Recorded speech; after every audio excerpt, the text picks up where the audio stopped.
حضور نے میری تربیت فرمائی۔ اور محبوب پاک علیہ الصلوۃ والسلام نے فرمایا عبداللہ یاد رکھنا، یہ نوجوان دوست میری بات لکھ لیں، پریشان لوگ میری بات لکھ لیں، جن کے پاس قوت فیصلہ نہیں وہ اس بات کو لکھ لیں۔ حضرت عبداللہ ابن عباس فرماتے ہیں میرے نبی پاک علیہ السلام نے مجھ سے فرمایا تھا عبداللہ سن، اگر ساری دنیا مل کے تیرا کوئی نفع کرنا چاہے کر نہیں سکتی جب تک میرے رب کی رضا نہ ہو، اور فرمایا ساری دنیا مل کے تیرا کچھ بگاڑنا چاہے تو عبداللہ بگاڑ نہیں سکتی جب تک رب کریم کی حکمت کا تقاضا نہ ہو۔ لوگوں سے ڈرنا، لوگوں کی طرف دیکھنا، ماحول دیکھ کے اپنے راہ کا تعین کرنا، ہر بندے کے خیالات کے مطابق ڈھلنے کی کوشش کرنا، فلانا نہ ناراض ہو جائے، فلانا نہ ناراض ہو جائے، وہ جس نے ہونا ہو جائے، بس رب رسول ناراض نہ ہو۔ اپنی زندگی میں اپنے مالک کو مولا جان کے، بل اللہ مولاکم، اللہ تمہارا مولا ہے، وَهُوَ خَيْرُ النَّاصِرِينَ، وہ بہترین مددگار ہے۔ توجہ جب بھی کرے رب کی جانب کرے، اپنے دل کا قبلہ درست رکھیں، سوچوں کے زاویے سیدھے رکھیں۔ میرے بھائی مالک جب بندوبست کر دے نا، جب مالک بندوبست کر دے پھر ایسا بندوبست کرتا ہے کہ لوگوں کے پاس نا چارہ نہیں رہتا۔ حضرت مریم رضی اللہ تعالی عنہا پاک باز تھیں، مسجد میں رہی تھیں، پر مالک کی حکمت کے تقاضے بڑے عجیب ہیں نا۔ پھر جناب مریم کو اللہ تعالیٰ نے بغیر شوہر کے اولاد عطا کر دی۔ یہ بات ہی ایسی تھی، وہ کسی نے کہا تھا کہ مخلوق تو فنکار ہے اس درجہ کے پل بھر میں سنگے در کعبہ سے بھی اصنام تراشے، تم کون ہو کیا چیز ہے داغ کبابی، لوگوں نے تو مریم پہ بھی الزام تراشے۔ تو لوگوں نے کہا کدھر سے لے آئی بچہ، تیرا باپ تو ایسا نہیں تھا، کہاں سے لے آئی؟ اللہ کرے میں آپ کو سمجھا سکوں، ذرا اپنے آپ کو وہاں کھڑا کریں کہ ایک پاک باز عورت، پاک باپ کی بیٹی، طیب ماں کی بیٹی، اور اللہ کے گھر میں پرورش پانے والی خاتون، ایک وہ وقت اور ایک یہ وقت کہ اس عورت کو کٹہرے میں کھڑا کر کے پوچھا جا رہا ہے کہ معاذ اللہ تیری گود میں بچہ جائز نہیں ہے، کہاں سے لائی ہے؟ اب خود سے صفائیاں بندہ کتنی کو دے، کتنی کو وضاحتیں کرے۔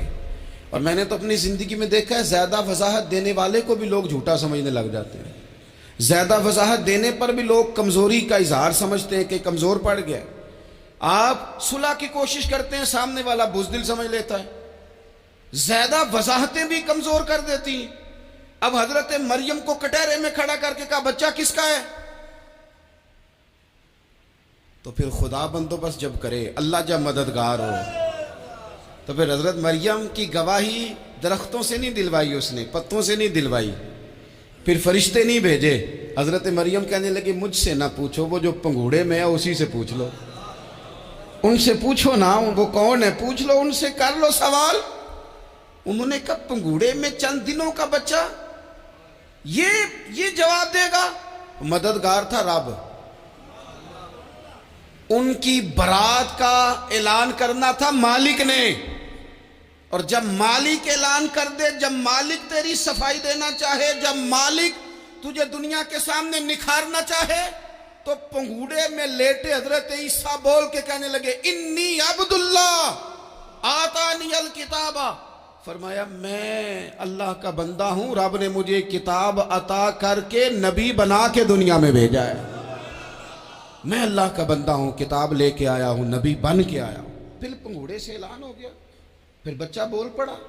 اور یہ ایک دفعہ نہیں بات ہوئی، یہ بنی اسرائیل میں ایک جریج نام کے شخص بھی تھے جو نماز پڑھ رہے تھے، بعض نے لکھا ہے نفل نماز تھی، اماں نے پکارا تو آئے نہیں، تو ماں کے منہ سے نکل گیا تو اتنی دیر تک مرے گا نہیں جب تک کسی بے حیا عورت کا منہ نہ دیکھ لے۔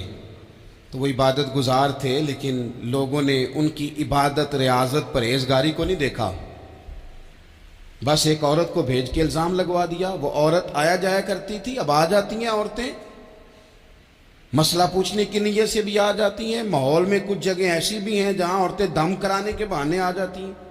وہ خاتون آتی جاتی تھی اس خانقاہ پہ، آستانے پہ، یہ بخاری میں موجود ہے، پھر اس نے کہا میری گود میں جو بچہ ہے یہ انہی کا ہے۔ مجھے بتائیں کیسے بندہ وضاحت دے؟ حالات خراب ہو گئے، لوگ کٹیا جلانے لگے، ماحول اور طرح کا بن گیا۔ میرے نبی پاک علیہ الصلوۃ والسلام فرماتے ہیں پھر اس رب کے بندے نے کہا مالک تو کریم ہے، تیری مشیت کا تقاضا آیا جو میری ماں نے جملے بولے تھے، پر اب میں وضاحت دینے کے قابل نہیں رہا، اب تو ہی کرم کرے گا تو دروازہ کھلے گا۔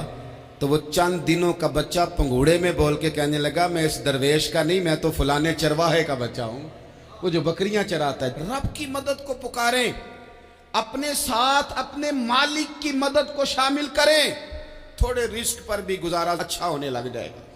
سارے لوگ آپ کو گرانے کی تدبیریں کر رہے ہوں گے اور مالک آپ کو عزتیں عطا فرما دے گا، اس کی بارگاہ سے حکمت کا تقاضا اور ہو جائے گا۔ ہم نے ساری زندگی لوگوں کو راضی کرنے میں گزار دی، ساری زندگی بڑھاپا آ گیا بچوں کو پالتے، اور بچوں نے آخری عمر میں کہہ دیا ابا اگر کوئی ڈھب کا کام کر لیتے تو آج ہمارے دن بھی پھر نہ جاتے۔ ساری زندگی گزار دی بہن بھائیوں کو راضی کرنے میں، ساری زندگی گزار دی ذمہ داریاں اٹھانے میں، ان کو 99 دفعہ دیا، ایک دفعہ نہیں دیا تو انہوں نے کہہ دیا تو نے تو کبھی دیا ہی نہیں، تو تھا ہی نہیں۔ ساری زندگی محلے داروں علاقے والوں کو راضی کرنے میں گزار دی۔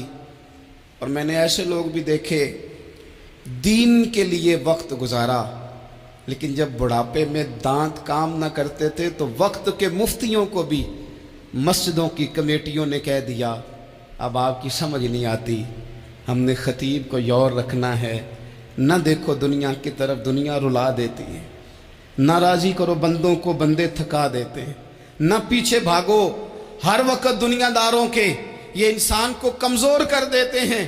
وہ تو کریم ہی بڑا ہے، 2 آنسو زمین پر بعد میں گرتے ہیں، بندے کے گناہ سارے پہلے معاف فرما دیتا ہے۔ اللہ کی مدد کا حصول، اپنے مالک کی مدد کی طرف بڑھنا، آپ کو بدر کی جنگ بھی یہی درس دے گی، آپ کو احد کا میدان بھی یہی سبق دے گا، فتح مکہ بھی یہی سبق دے گا۔ میرے دوستو جب رب مدد فرمائے، جب اللہ مددگار بنے، دوستوں سے ایک بات اکثر کرتا ہوں، میں کہتا ہوں کہ جتنے درد سے آپ امیر کو اپنی کہانی سناتے ہیں نا، اور جس طرح آپ کے آنسو بات کرنے سے پہلے گر جاتے ہیں کہ غریب ہیں، بچیاں ہیں، کاروبار نہیں، او میرے سنگیو، اس سے آدھے آنسو اپنے رب کی بارگاہ میں بکھیرو، اس کے حضور عرض گزار ہو جاؤ، اس سے طلب کرو۔ ایک وقت انسان پر زندگی میں ایسا آتا ہے کہ اسے یوں محسوس ہوتا ہے کہ میرا سایہ بھی ذرا سا پیچھے ہٹ گیا ہے، اسے یوں لگتا ہے کہ میں کسی سہارے پہ ہاتھ ڈالتا ہوں تو وہ بھاگ جاتا ہے مجھ سے۔ لیکن مالک کی بارگاہ ایسی عظیم بارگاہ ہے، رب رسول کے آستانے اتنے بڑے ہیں کہ آپ جب وہاں کشکول طلب دراز کرتے ہیں تو جھولی پھیلانے میں دیر لگتی ہے، ان کو بھرنے میں تو کوئی دیر نہیں لگتی۔ ہم نے اپنا سوچ کا قبلہ ہی دنیا کو بنا لیا ہے۔ یہ جو اللہ والوں کی مدد ہے یہ تو عین اللہ ہی کی مدد ہے، لیکن یہ جو سیٹھوں کی طرف توجہ کرنا، نوابوں کی طرف توجہ کرنا، دنیا داروں کی طرف توجہ کرنا، اور اپنا مزاج اس طرح کا بنا لینا، یارو گردن کو جھکا دیتا ہے خیرات کا پتھر، جہاں میں مانگنے والوں کے سر کبھی اونچے نہیں ہوتے۔ اور اقبال کہتے ہیں غیرت ہے بڑی چیز جہانے تگ و دو میں، پہناتی ہے یہ فقر کو تاج سردارا۔ میں عرض کروں گا کہ اپنی آپ جب توجہ کا قبلہ اللہ رسول کو بنائیں گے تو رب فرماتے ہیں وَيَرْزُقْهُ مِنْ حَيْثُ لَا يَحْتَسِبُ، میں نہ تجھے وہاں سے رزق دوں گا جہاں سے کبھی تیرا گمان بھی نہیں گیا ہوگا، یہاں سے بھی مل سکتا ہے، تو نے سوچا بھی نہیں ہوگا۔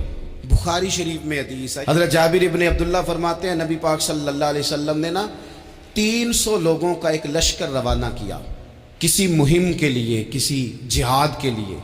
حضرت ابو عبیدہ بن جراح رضی اللہ تعالیٰ عنہ امیر لشکر تھے۔ فرماتے ہیں غربت اتنی زیادہ تھی، بھوک اتنی زیادہ تھی کہ ایک ایک کھجور دن میں ایک وقت کھانے کو ملتی تھی، اور کچھ دن ایسے آئے کہ اب کھجور بھی نہیں مل رہی۔ فرماتے ہیں اتنی زیادہ بھوک لگی مجاہدین کو، 300 بندہ پتے کھا کے گزارا ہونے لگے۔ یہ بخاری میں موجود ہے۔ آپ فرماتے ہیں کہ دریا کے کنارے ہمارا پڑاؤ تھا، ٹھہراؤ تھا، جب بھوک سے نڈھال ہو گئے نا، وَيَرْزُقْهُ مِنْ حَيْثُ لَا يَحْتَسِبُ، اللہ وہاں سے روزی دیتا ہے، گمان بھی نہیں ہوتا۔ فرماتے ہیں ایک مچھلی اللہ تعالیٰ نے دریا کے کنارے بھیجی، فرماتے ہیں وہ تھی تو مچھلی پر پہاڑ جتنی تھی۔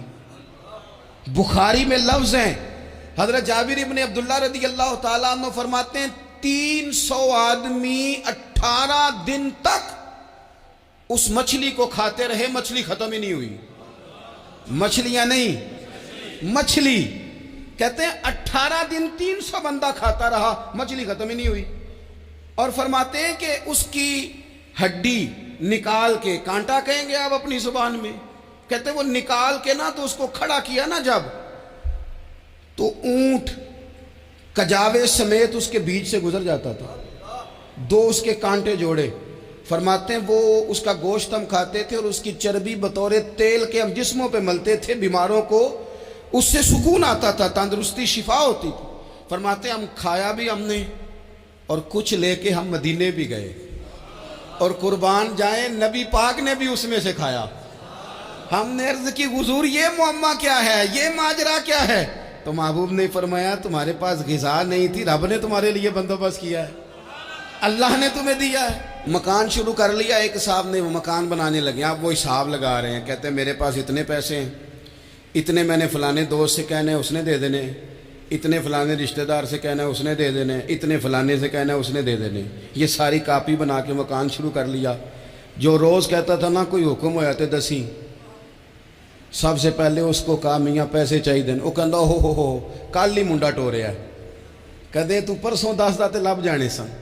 میں آپ کو اپنے تجربے کی بات بتا رہا ہوں۔ جن لوگوں کا خیال ہوتا ہے نا کہ آپ سٹارٹ کریں فلانا کام، ہم آپ کے ساتھ ہیں، اللہ کا ہی کوئی نظام ہے، وہ بالکل بھی نہیں ساتھ ہوتے۔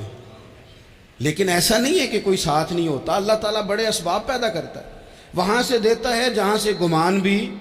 ہمارا یہ ذہن بن جاتا ہے ہم ساری اپنے حساب سے چلتے ہیں، اتنے رشتہ داروں سے، اتنے، کون آپ کے ساتھ چلے گا؟ سوال ہی نہیں پیدا ہوتا۔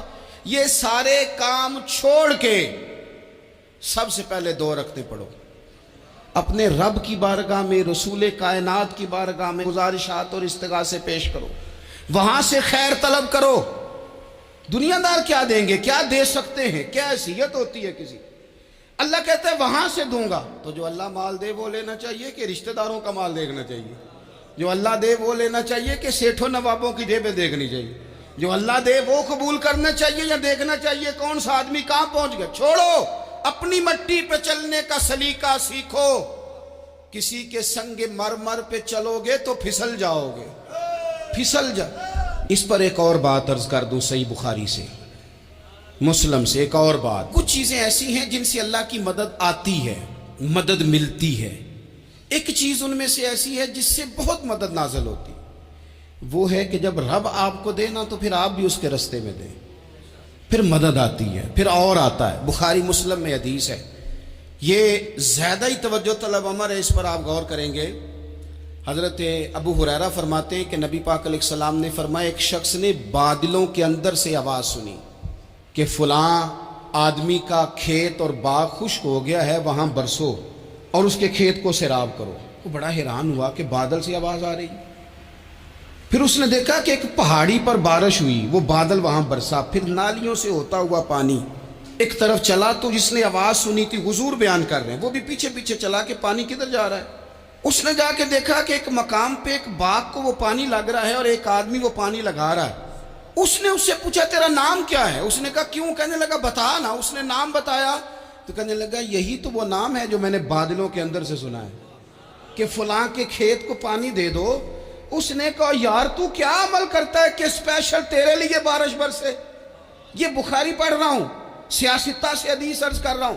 اس سے پوچھا تو کیا کام کرتا ہے کہ جناب اللہ تبارک و تعالیٰ کا حکم کرم آیا کہ خاص تیرے لیے پانی برسے اور تیرے کھیت کو سیراب کرے؟ تو اس نے کہا چھوٹا ذمہ دار ہوں، پر جب فصل اگتی ہے تو 3 حصے کرتا ہوں، ایک حصہ اپنے بال بچوں پہ، بہن بھائیوں پہ خرچ کرتا ہوں، ایک حصہ پورا، اور ایک حصہ دوبارہ کاشتکاری پہ لگاتا ہوں، اور تیسرا حصہ خالص میں نے مسکینوں، یتیموں اور غریبوں کے لیے رکھا ہوا ہے۔ وہ جو تیسرا حصہ، اللہ کرے آپ سمجھیں، وہ رب کے بندوں پہ تیسرا حصہ خرچ کرتا ہے نا، تو کریم مالک نے فرمایا جہاں سے غریب کا حصہ جاتا ہے وہ کھیت خشک نہیں رہنا چاہیے، وہ جہاں سے مسکین روٹی کھاتے ہیں وہ خشک نہ رہے، جہاں سے یتیموں کو کچھ آتا ہے کہیں اس کی فصل رہ نہ جائے۔ میں اور آپ بھی اگر اپنے مال میں مسکینوں، یتیموں، غریبوں کے حصے رکھ لیں گے تو فصلیں خشک نہیں رہیں گی، ان کے اندر تازگی آئے گی، نور آئے گا، کرم آئے گا، خاص کر خدا کی رحمت برسے گی۔ مدد اللہ سے چاہیں، اپنی توجہات کا مرکز رب رسول کی ذات کو بنائیں، پھر آپ محسوس کریں گے کہ بڑی جلدی اللہ تعالیٰ کی مدد آنے لگی ہے۔ کبھی آپ صرف کہہ دیں نا میرا رب میرے ساتھ ہے، اس لفظ میں اتنی طاقت ہے کہ دشمن ویسے زہر ہو جاتا ہے۔ زندگی میں کسی سے بھی لڑائی ہو تو اچھی طرح سوچ لیں کہ اللہ اس طرف ہے یا اس طرف ہے۔ اگر آپ زیادتی پہ ہیں تو پھر رب مظلوم کی جانب ہے۔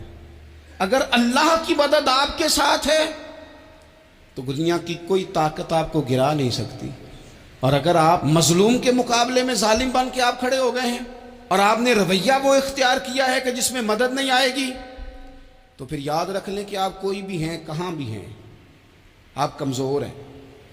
طاقتور تھے ابتدائے اسلام میں، ظاہری طاقت تھی کفار مکہ کے پاس، وہ ڈنڈوں سے مارتے تھے غریبوں کو، ان کے ہاتھوں میں ڈنڈے تھے، پر خدائی طاقت ان مظلوموں کے ساتھ تھی۔ صاحب زرقانی نے لکھا ہے حضرت زنیرہ رضی اللہ تعالیٰ عنہ ایک لونڈی ہیں، غریب ہیں، ماڑے دا کی کام محمد نس جانا یا رونا، غریب سادی بی بی اور لونڈی کنیزہ، ایک مشرک کی کنیزہ تھی، انہوں نے کلمہ پڑھ لیا، وہ ڈنڈوں سے مارتا، دروں سے مارتا، تکلیف دیتا۔ حضرت زنیرہ رضی اللہ تعالیٰ عنہ کو اتنا مارا، اتنا مارا۔ اب آپ ایک اور پہلو پر بھی غور کریں، مار بھی پڑ رہی ہے پر خدا ادھر ہی ہے، اللہ کی مدد ادھر ہی ہے۔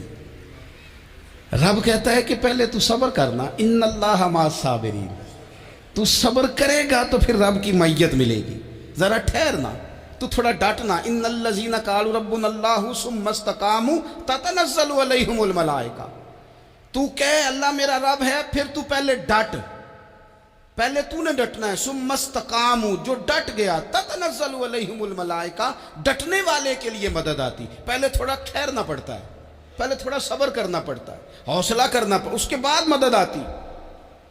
مار پڑ رہی ہے، مارا جا رہا ہے حضرت زنیرہ کو، ان کا مالک جو ہے ظاہری آقا وہ مار رہا ہے، یہ کنیزہ ہے، اتنا مارا اتنا مارا، ان کی بینائی چلی گئی، نظر آنا بند ہو گیا۔ ابو جہل آیا اور کہنے لگا زنیرہ دیکھا نا ہمارے بت تیری آنکھیں لے گئے، معاذ اللہ، لات و منات ہمارے بتوں نے تجھے اندھا کر دیا۔ اب ایسا نہیں ہے کہ بی بی روتی جا رہی ہے، روتی جا رہی ہے، مایوسی مایوسی، معاذ اللہ، پریشانی، غریبی بڑی ہے، پوچھنے والا کوئی نہیں، یہ باتیں نہیں۔ کیا جملے ہیں خاتون کے، کیا لفظ ہیں۔ ابو جہل نے تنزیہ کہا، معاذ اللہ، کہنے لگا دیکھا نا ہمارے بتوں نے تجھے اندھا کر دیا۔ تو جناب زنیرہ آنکھوں کی بینائی گئی ہے، رات کو گئی ہے، دکھ ابھی تازہ ہے، لیکن اللہ پہ جو توکل ہے، اپنے مالک سے جو رشتہ ہے وہ اتنا مضبوط ہے، اتنا طاقتور ہے، اس میں اتنی گہرائی ہے کہ حضرت زنیرہ بول کے نا اتنی قوت سے بولی، اتنی طاقت سے بولی کہ پورے کفر پر لرزہ طاری ہو گیا۔ فرمانے لگی تمہارے بتوں کی کیا اوقات ہے کہ وہ میری بینائی لے جائیں، یہ میری رب کی حکمت کا تقاضا ہے۔ جب تک اس نے چاہا زنیرہ دیکھتی رہی، اور جب اس نے چاہا زنیرہ کی آنکھوں کی بینائی چلی گئی، اور اگر وہ چاہے گا نا تو بینائی واپس بھی کر دے گا۔ اگر ہو ذوق یقین پیدا تو کٹ جاتی ہیں زنجیریں، اگر وہ چاہے گا تو بینائی آ بھی جائے گی۔ حضرت زنیرہ نے رات کو یہ لفظ کہے، ابو جہل اور سارے کفار ڈر کے سن کے چلے گئے، آپ اطمینان سے آ کے بستر پہ سوئی۔ جب سویرے اٹھی تو اللہ نے آنکھوں کی روشنی واپس کر دی تھی، آنکھوں کی۔ اب چھڑی پکڑی ہے، بازاروں میں گھومتی ہے، کہتی ہیں بلاؤ کدھر ہے تمہارے لات و منات، دیکھو میرے رب نے روشنی واپس کر دی۔ آ کر میرے ساتھ ادھر آ ستمگر ہنر آزمائیں، تو تیر آزما ہم جگر آزمائیں۔ بیمار لوگوں یاد رکھو، کہہ دیا ڈاکٹر نے کہ تو بڑا بیمار ہے، تو بڑا کمزور ہے، یہ ہو گیا وہ ہو گیا، تو ڈاکٹر اپنے علم کے مطابق بات کر رہا ہے، ہوگا تو وہ جو میرا رب چاہے گا۔ کمزور ہو جانا، پریشان ہو جانا، تکلیف میں آ جانا، پتہ نہیں بات ہو گئی ہے تو جانے کیا ہو جائے گا۔ اپنی زندگی کے اندر اپنے رب سے رشتہ مضبوط کریں، رسول کائنات سے رشتہ مضبوط کریں، اللہ والوں سے رشتہ مضبوط کریں۔ حضرت زنیرہ نے پیغام دیا کہ زندگی میں جو جینا چاہتے ہیں تو وہ رب کا نام لے کے جی سکتے ہیں، جو اپنی زندگی میں خوشیاں دیکھنا چاہتے ہیں تو رسول اللہ کے نام پر خوشیاں دیکھی جا سکتی ہیں۔ توکل کی بنیاد پر بندہ خوشیاں لے سکتا ہے، اور اگر انسان میں توکل نہیں ہے تو پھر وہ اس کالے جادو سے